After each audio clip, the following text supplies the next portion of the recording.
decía el otro día uno en el cole, un padre: oye, Antonio, ¿cómo vas a dar el meeting con la mano así? Bueno, es que esto es muy fácil. Para hablar de izquierda y para hablar de Europa solo hay que tener buena esta hay que mirarla con otra perspectiva. Antes de pasar a presentaros al compañero y eurodiputado Stavros y a la compañera y futura eurodiputada Lara, me gustaría contaros una anécdota sobre el concepto de Europa. Estábamos discutiendo, mi hermano y yo, no recuerdo de qué, lo discutíamos todos los días, un poco antes de que yo me fuera de Sevilla, en el 91, en aquel verano. Estábamos y mi madre me pregunta: oye, hijo, ¿y esto de Europa qué es? Nos miramos: mamá, ¿pero qué estás diciendo? ¿Pero Europa qué va a hacer Europa? Portugal, Grecia, Italia, ¿qué va a hacer Europa? Ah, coño, con perdón, es que pensaba que era una señora. Ese era el concepto que tenía mi madre de Europa. Cuando le preguntamos: oye, mamá, ¿por qué? Dice: no, como Europa va a traer, Europa viene, Europa nos va a dar, Europa... Pensaba mi madre que Europa era una señora vestida de lo que fuera, de la carterana, de lo que fuera, disfrazada, que venía a España a darnos muchas cosas. No, bueno, mamá, no es exactamente así. No sabía mi madre de la existencia de la señora Merkel, pero no sabía que poco después aparecería la señora Merkel, y sí podríamos decir que es una señora más o menos disfrazada. Es un placer, un verdadero placer. Ojalá podáis venir por aquí después, cuando vuestras tareas europarlamentarias os lo permitan. A Lara también. Cuando vuestras tareas os lo permitan, para que vengamos a hablar de Europa. Hemos querido que esto sea un meeting, sí, pero un meeting en el sentido inglés de la palabra, un encuentro con la gente, un encuentro. Recordad, sois gente, el poder es vuestro, que no os lo quiten, ¿vale? En ese sentido queríamos un encuentro, con un trabajo, con la experiencia, con todo lo que significa Syriza en nuestro corazón y en nuestro sentir más cercano, más inmediato. Son los únicos compañeros de Europa que están ahora mismo en condiciones de dar un sorpazo real al bipartidismo. Yo creo que están haciendo un trabajo absolutamente increíble. Hay muchas similitudes en la constitución y programática de ideas entre Syriza e Izquierda Unida, muchísimas, como comprobaréis ahora, y es un verdadero placer contar con el compañero Stavros y con la compañera Lara. Voy a presentar a Lara, que va a hablar primero, y ella ya después se encargará de presentar a Stavros. ¿Qué tenemos aquí? ¿Quién es Lara Hernández? Es joven, licenciada, preparada, habla idioma. ¿Dónde está Lara? Ahora mismo aquí, pero ¿dónde vive? Está exiliada. Y es que es muy fácil cada vez más explicar qué es un exiliado joven en este país. Esto es un exiliado joven en este país. Gente preparada, formal, cualificada y con ganas de trabajar, con ganas de aportar a la sociedad. Eso representa hoy Lara. Esa es la compañera, la futura eurodiputada que os va a hablar en este momento. Decíamos que era un encuentro. Si tenemos tiempo, por favor, y tenéis alguna pregunta después directa que hacerle a los oradores, a mí no me preguntéis, a los oradores preguntadles directamente, ¿vale? Que haya el máximo de diálogo posible. Lara, muchísimas gracias por estar aquí. Bienvenida a mi casa. Gracias. Y todo tuyo. Perfecto.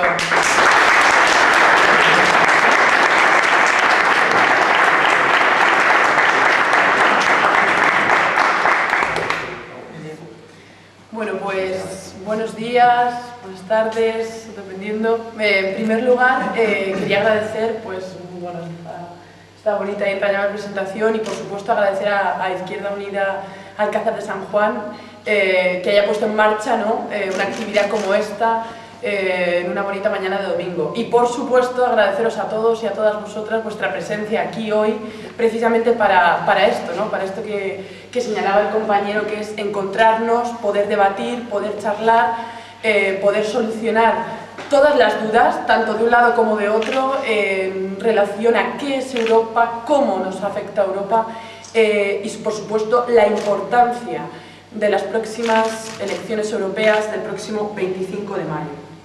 En este sentido, y enlazando un poco con lo que se comentaba, pues a mí también me ha pasado precisamente, ¿no?, en estos días de pre-campaña, en estos días de intenso trabajo, digamos, ¿no?, de pueblo en pueblo, de municipio en municipio, hablando con la gente, intentando efectivamente devolver ese poder que nos ha sido arrebatado, pues surgía precisamente también esta pregunta, ¿no? A mí, hablando con una persona, me pregunto, bueno, ¿y la Troika? ¿Quién es esa señora? Y dije, pues realmente, ¿qué está pasando, no? Es decir, ¿en qué modo se está transmitiendo al conjunto de la ciudadanía qué es la Unión Europea? Si realmente ni siquiera todavía sabemos cómo la Unión Europea y todas las políticas que se elaboran en las instituciones, Berlín, Frankfurt, Bruselas, en las distintas, tanto en el Fondo Monetario Internacional, ¿no?, en el Banco Central Europeo, en el Parlamento Europeo, nombres que oímos constantemente en los medios de comunicación que nos están bombardeando con estos nombres, hasta qué punto lo que se decide allí afecta a nuestras condiciones de vida, ¿no?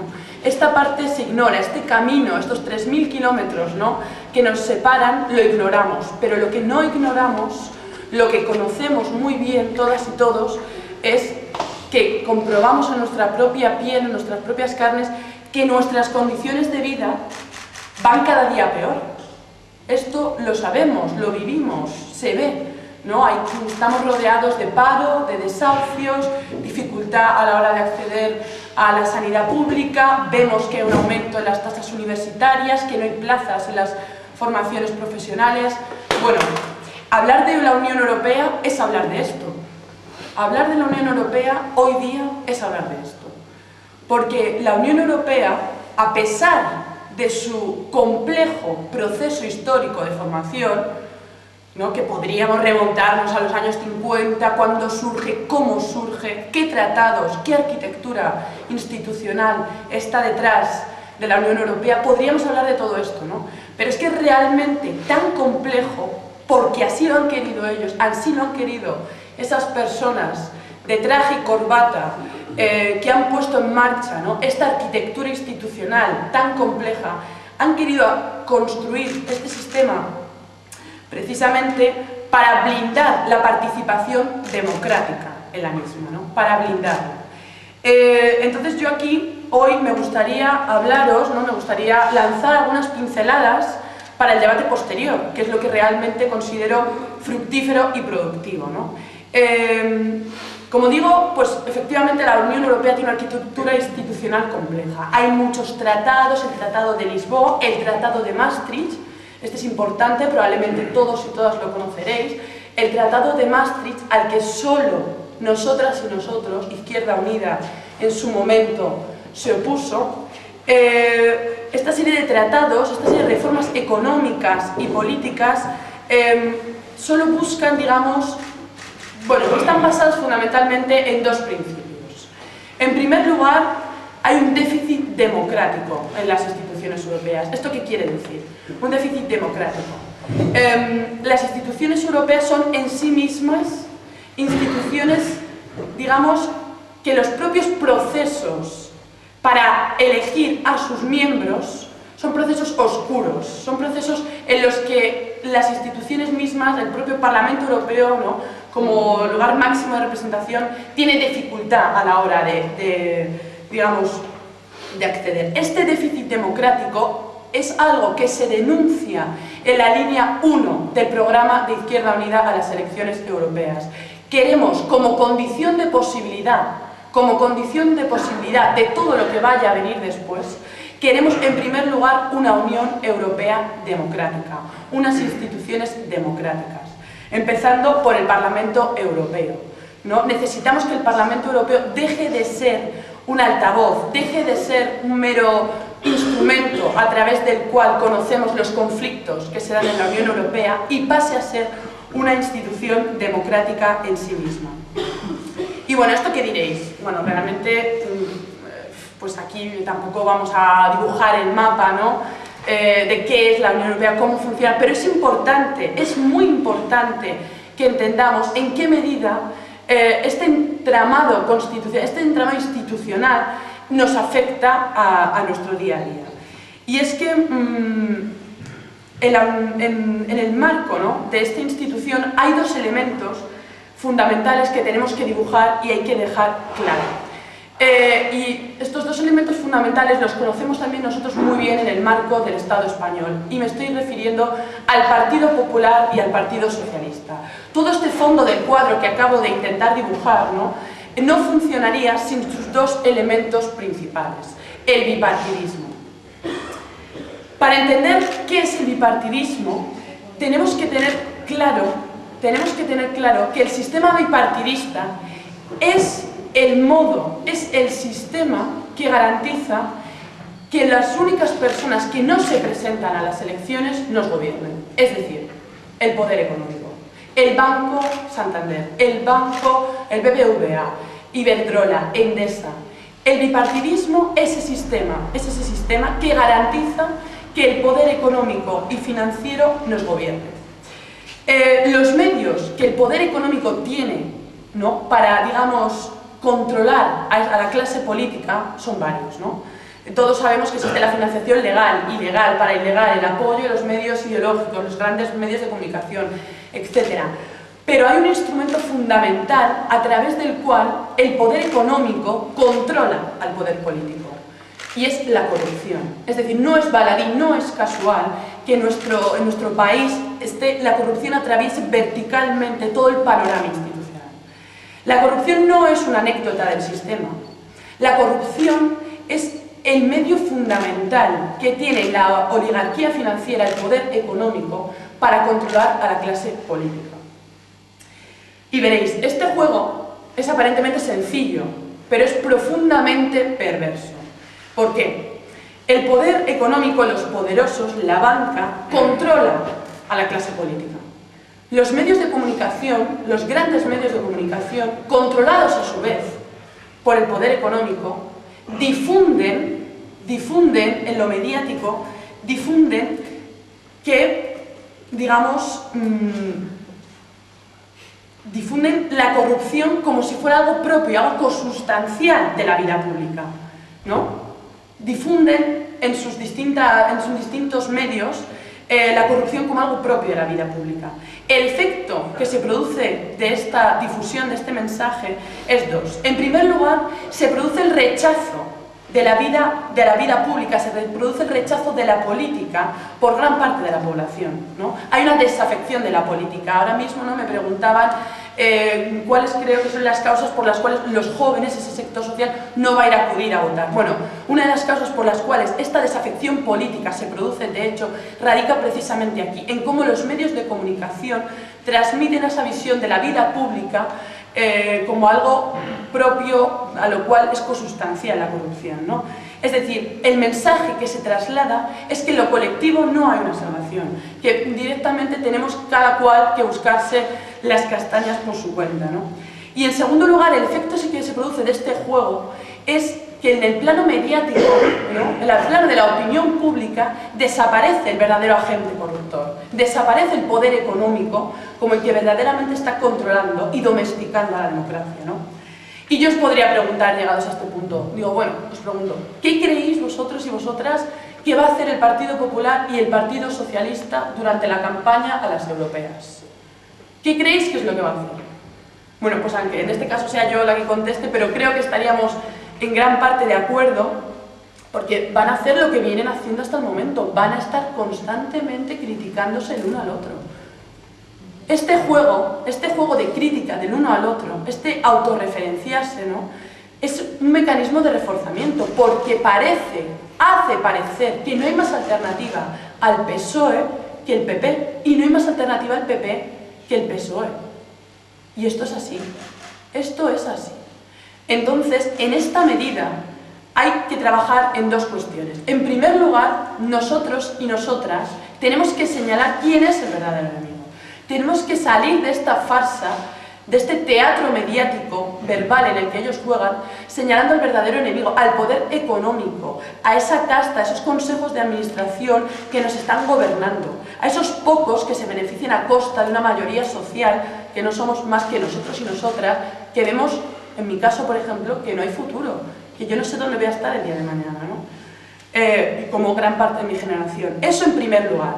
Y en segundo lugar, lo que tenemos que hacer es señalar que el juego del Partido Popular y del Partido Socialista, que el juego del bipartidismo es meramente verbal, es meramente dialéctico. ¿Por qué? Porque en lo fundamental están de acuerdo. No sé si recordáis, el pasado fin de semana, Elena Valenciano, disculpadme porque tengo un caramoso espectacular, y entonces voy a beber un poco de gasolina. El pasado fin de semana, Elena Valenciano fue a un acto del Partido Socialista francés en París, no sé si lo recordáis, y compañeros de la Marea Granate París, compañeros de un movimiento social allí, sacaron una gran pancarta denunciando que la austeridad también era culpa del Partido Socialista. ¿Por qué? Porque cada vez se ve con mayor claridad, y en eso es en lo que tenemos que trabajar, compañeros y compañeras, en denunciar esto, que el Partido Popular y el Partido Socialista Europeo están de acuerdo en lo fundamental.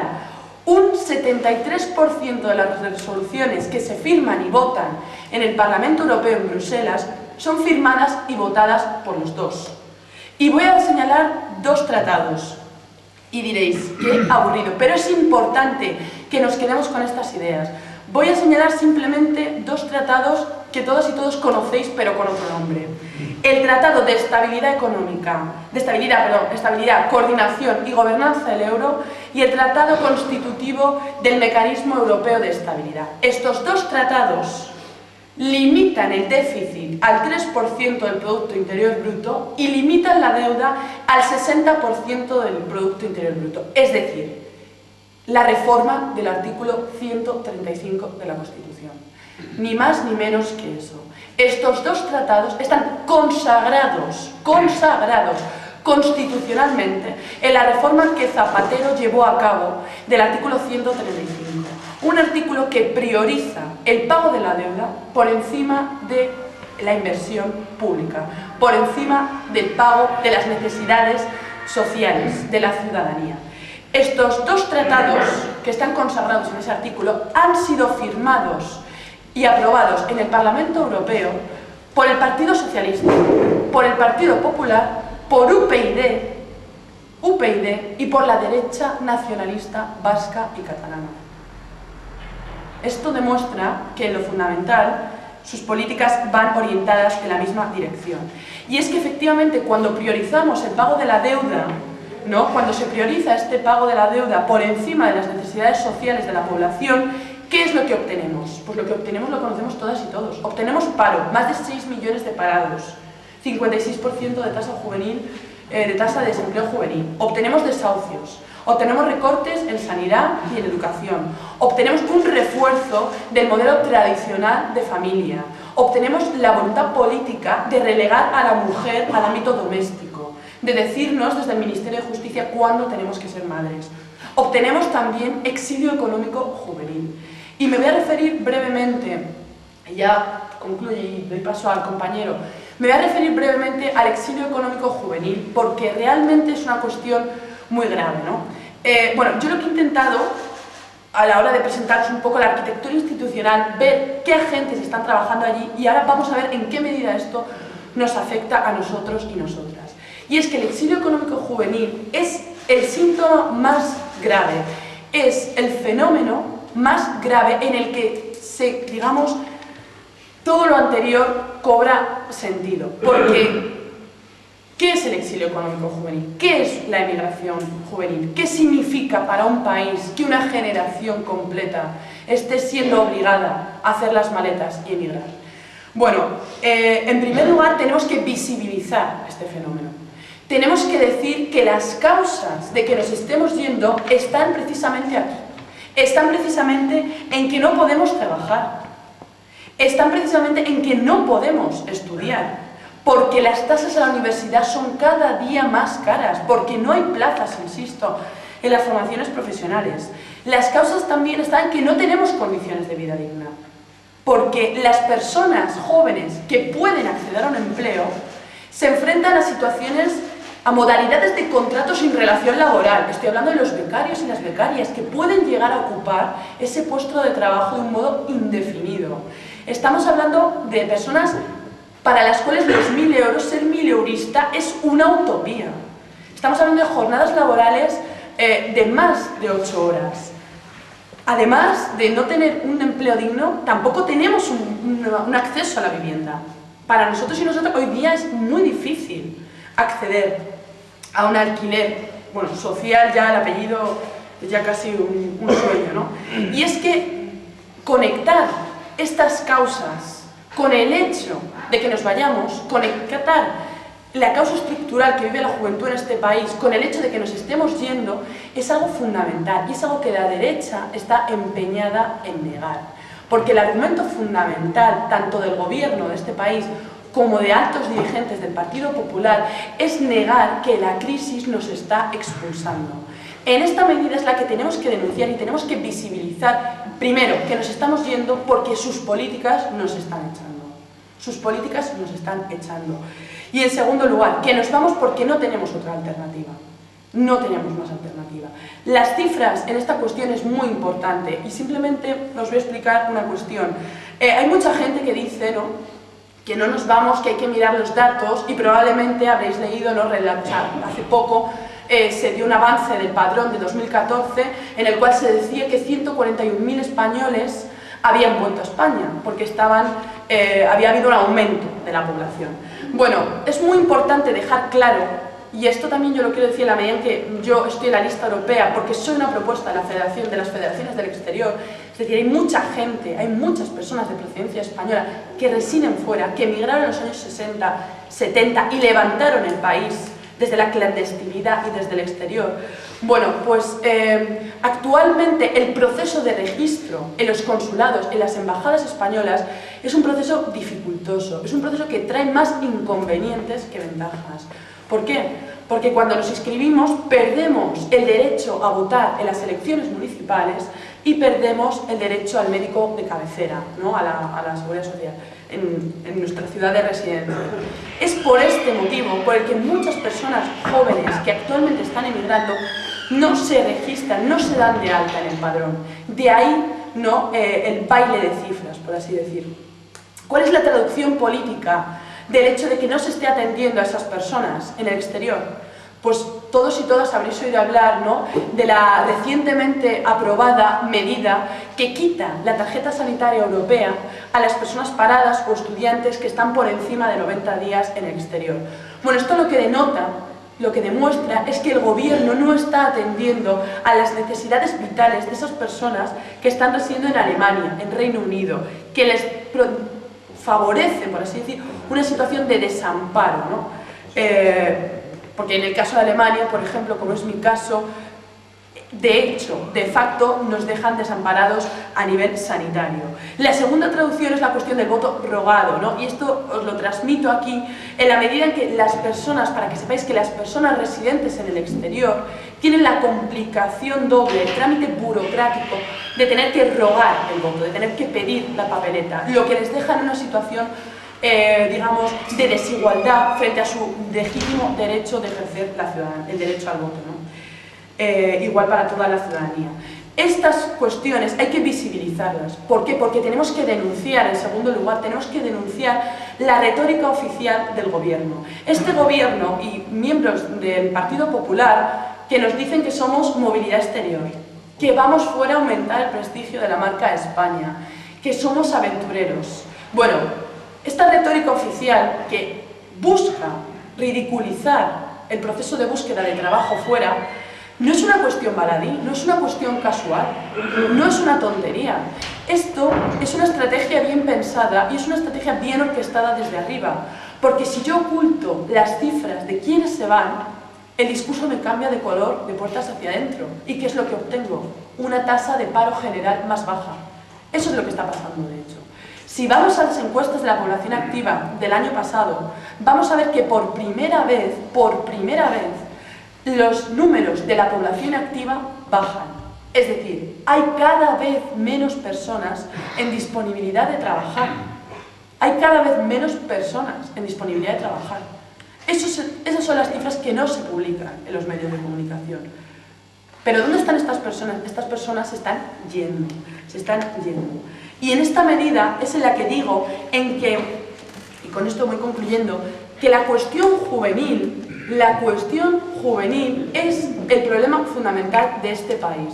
Con esto no quiero decir que la juventud sea el sector social que peor lo está pasando. No quiero decir esto.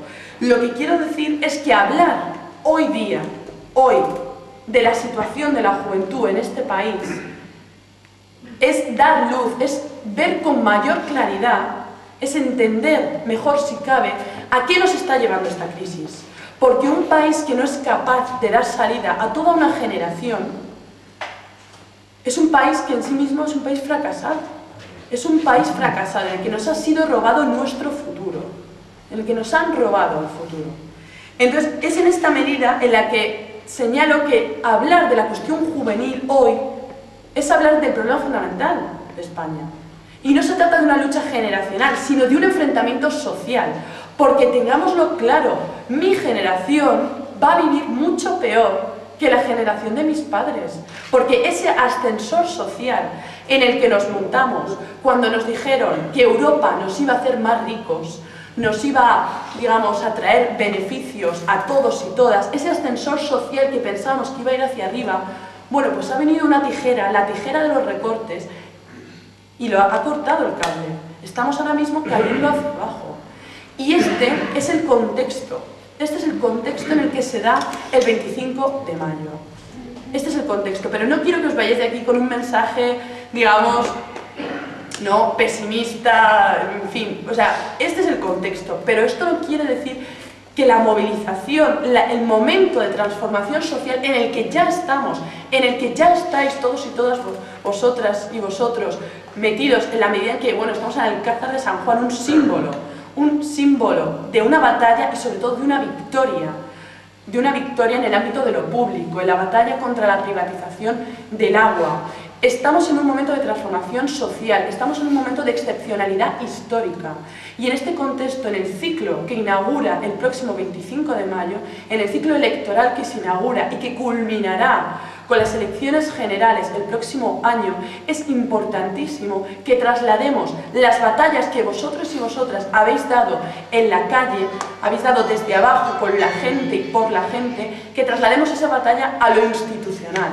Y por eso es importante que el próximo 25 de mayo, y sobre todo aquí hago un llamamiento a la juventud, un sector que clarísimamente, según todos los estudios, no va a acudir a votar por esta desafección política a la que me refería previamente, es importante que traslademos el mensaje precisamente a esas personas jóvenes, que es importante que a partir del 25 de mayo seamos capaces de dar la batalla también en las instituciones y enfrentarnos en su terreno a estas personas que nos están, digamos, pues fastidiando, ¿no?, nuestras condiciones de vida día a día. Muchas gracias.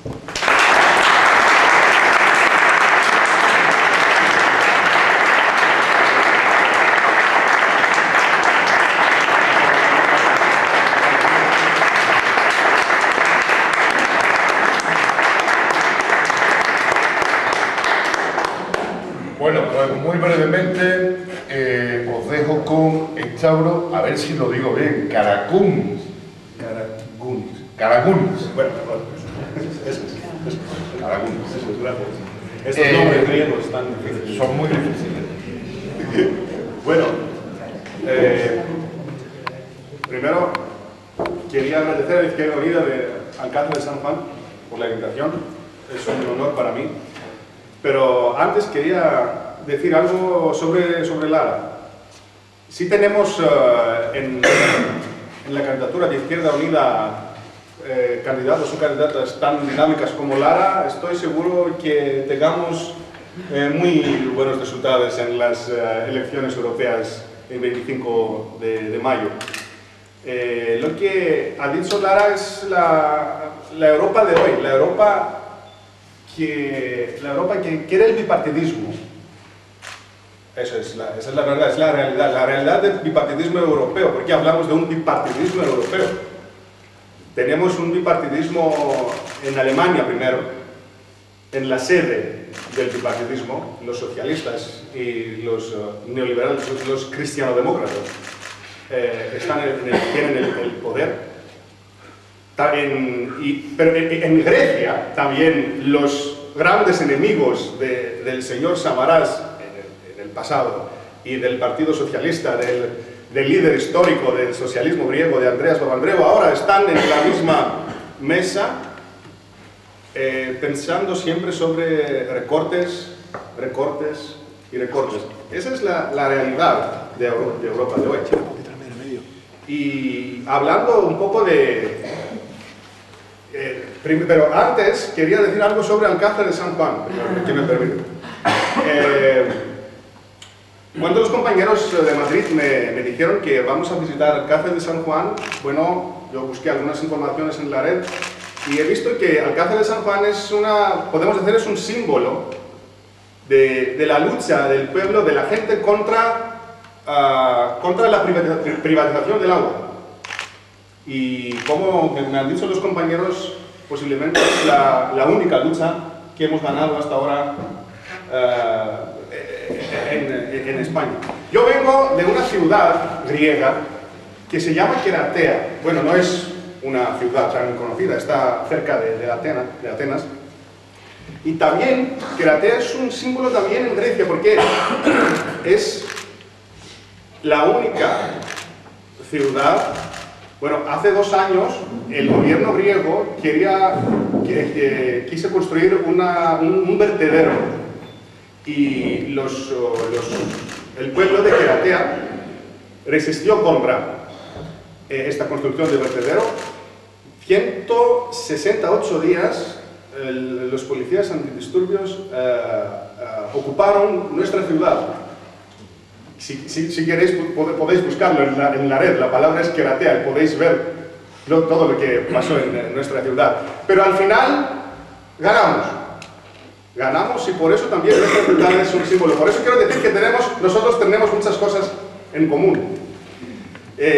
Los últimos días, los aficionados al baloncesto vieron una cadena de partidos entre Olympiacos, Piraeus y Real Madrid. Pero por desgracia no es este el único terreno donde compiten nuestros países. Compiten entre sí por el número de los parados. Cada mes tenemos que ver España o Grecia está en el primer lugar. ¿Cuál registrará la mayor subida de los científicos que abandonan sus países para encontrar trabajo en el extranjero? Además, compiten por el número de suicidios. En Grecia tenemos 5.000 personas. 5.000 suicidios a causa de la crisis. Y como he leído también en España, es un fenómeno muy, muy peligroso para la sociedad. Y compiten entre sí, además, el señor Samaras y el señor Rajoy, por los recortes más drásticos de derechos laborales, por la privatización más rápida de la salud y sobre todo por la herida y el golpe más grande a la democracia. Porque hablamos de un déficit, no hablamos de un déficit en dinero, hablamos de un déficit en democracia también. Hoy, en Europa, tenemos 3 bloques, podemos decir. En el primero participan la derecha europea junto a la democracia social. Bueno, quiero decir que no las considero idénticas, pero ambas están de acuerdo en que las políticas de austeridad y de la contracción de la democracia sean un camino de sentido único. El segundo bloque es de la derecha populista y de la ultraderecha y desea la disolución de Europa. Y no se preocupa por el quid del problema, que es la política de austeridad, sino se mete con los inmigrantes y con los débiles. Nosotros somos el tercer bloque. Queremos cambiar Europa.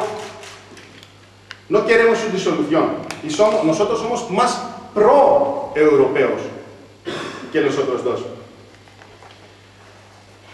Somos más pro-europeos que los poderes predominantes de hoy, que de hecho no les importa nada si Europa llega a un callejón sin salida o si se cae a pedazos. Podría hablarles por horas sobre la mala situación en Grecia, porque Grecia lo que sufre ahora es una tragedia. Es una tragedia. Alexis Tsipras, nuestro presidente de Syriza y candidato del partido de la izquierda europea a la Comisión Europea, dice que estamos experimentando una nueva tragedia en el sentido más auténtico, un holocausto social. Porque las políticas de los memoranda en Grecia son devastadoras para nuestro pueblo y nuestro país. Y además, no llevan a la salida de la crisis, todo lo contrario. Y nosotros en Syriza, haciéndose apremiante la necesidad del derrocamiento del gobierno, Syriza ha fijado como su primer objetivo acudir cuanto antes a las urnas, de ahí que se ponga freno al descenso y que Grecia pase página. Pero si Grecia quiere pasar página, puede hacerlo solo con un gobierno de izquierda.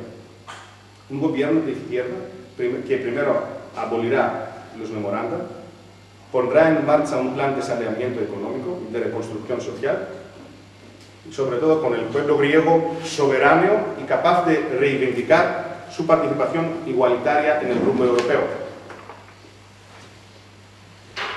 Por nosotros, Europa no tiene fronteras geográficas, sino sociales.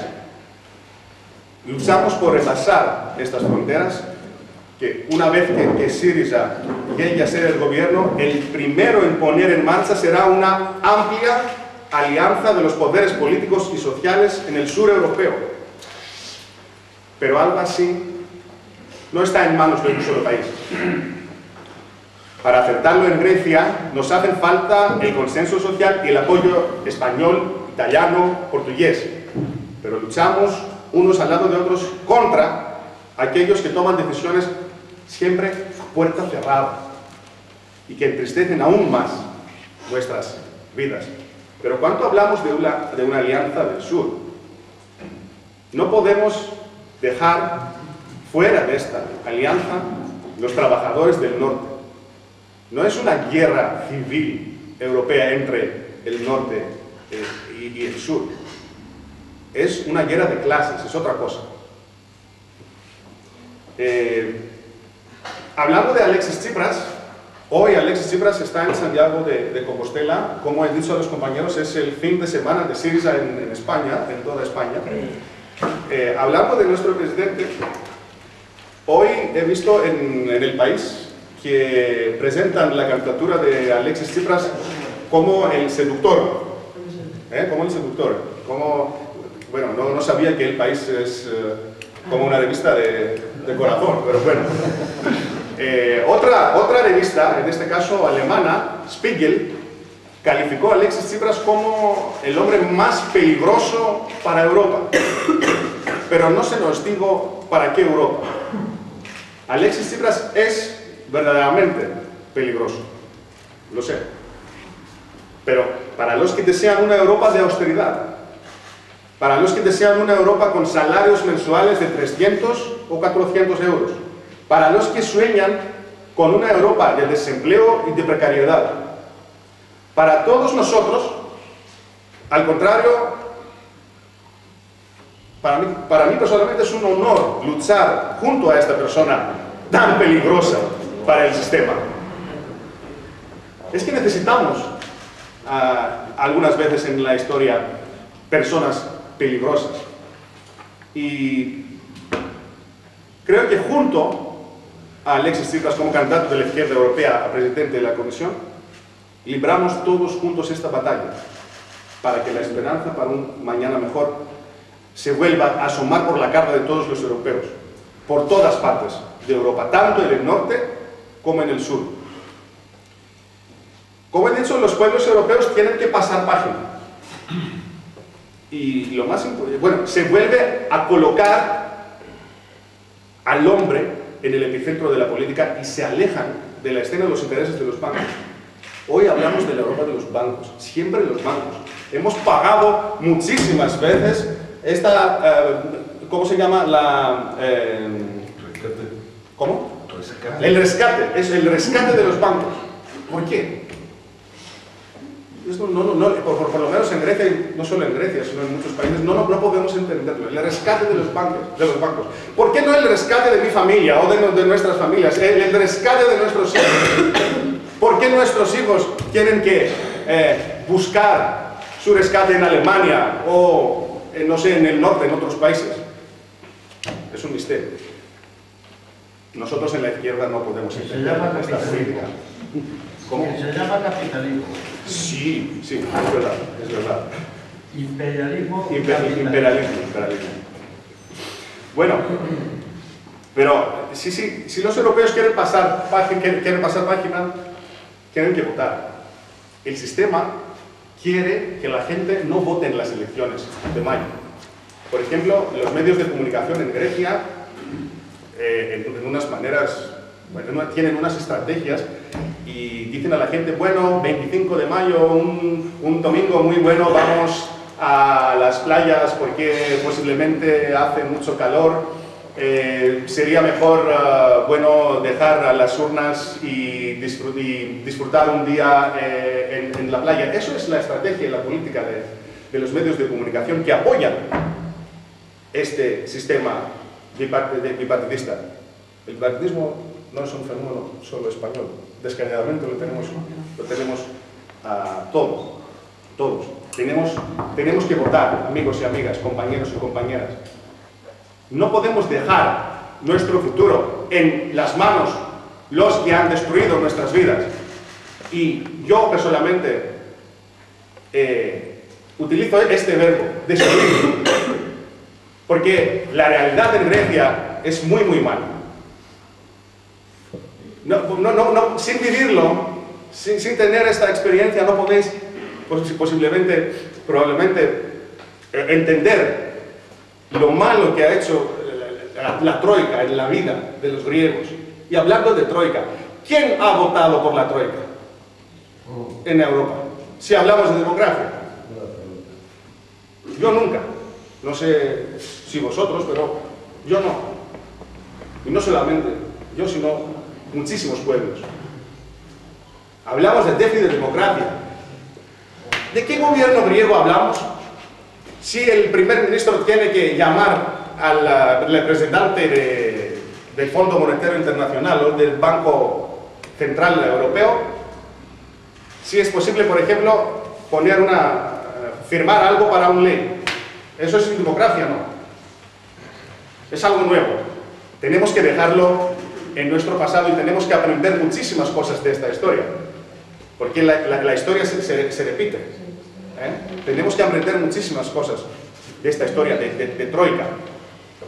Y según lo que dice la señora Merkel, la gran amiga de la socialdemocracia de hoy, quieren seguir con esta política. Nos prometen en Grecia que, bueno, si seguimos con la política de austeridad, bueno, posiblemente en 1 año, 2 años, 3 años, podemos ver una luz al otro lado de túnel. ¿De túnel, sí? Sí. Eso es. Bueno, hasta ahora no hay nada de luz. Pero nada. Y cuando nosotros decimos que claro que hay otra propuesta alternativa, dicen, ¿qué va? ¿Qué alternativa? No. ¿Y dónde vais a encontrar el dinero? Siempre esta pregunta. ¿Dónde vais a encontrar el dinero? Es decir, que bueno, nosotros los bancos tenemos el dinero y podemos hacer todo lo que queremos. No es así. En una Europa de democracia no es así.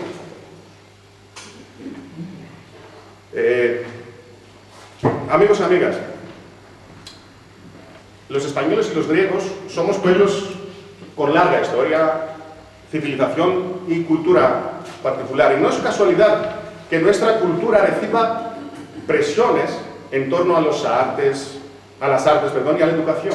No es casualidad que los primeros fondos en reducirse sean los de la educación, del arte y de la cultura. Y eso se explica porque nuestras culturas constituyen un impedimento para sus planes de convertirnos en soldaditos del nuevo orden. No sé, bueno, había un poeta griego, Odiseas Elitis, y Odiseas Elitis decía que si Grecia se descompone, al final verás que se quedarán solo una oliva, un barco, una vina. Y creo que, bueno, eso es igual para vuestro país. El sol, el mar, el vino, la aceituna, la pesca son los productos de nuestras tierras que más nos unen. Y decimos que ambos sacamos fuerzas de dichas cosas y así respaldamos nuestras culturas. Unas fuerzas que en buena falta nos hacen para fundar, junto con los trabajadores y los empleados del norte, una Europa que justifique nuestras luchas. Una Europa que colocará al hombre y sus necesidades en el epicentro, un hombre que aún pueda soñar. No les haremos el favor. El 25 de mayo cambiamos nuestra vida. Cambiamos la Europa, es porque nosotros queremos la Europa de solidaridad. ¿Pero qué solidaridad? La solidaridad que muchísimas veces ha mostrado en el pasado el sur a Alemania. No podemos olvidar, por ejemplo, la endeudada Alemania de 1953. La Alemania que necesitó la ayuda del sur para su unificación. Nosotros en el sur siempre mostramos nuestra podemos decir solidaridad, pero los alemanes no. Y no es una cosa de los alemanes, perdón, es una cosa de la señora Merkel. No son los alemanes, es la política de la señora Merkel y del neoliberalismo. Basta con esta política. Soñamos con una Europa de solidaridad, de paz, y no de una Europa de neonazis. Hemos visto qué pasa en los últimos días, los últimos meses en Ucrania, como resultado de la política de la señora Merkel, que siempre funciona aquí como embajadora de los Estados Unidos. Basta con esta política. Pasamos página, votamos por Izquierda Plural en España, votamos por Syriza en Grecia, votamos por un futuro distinto. Ya hay alternativa. La alternativa son los pueblos de Europa. Gracias.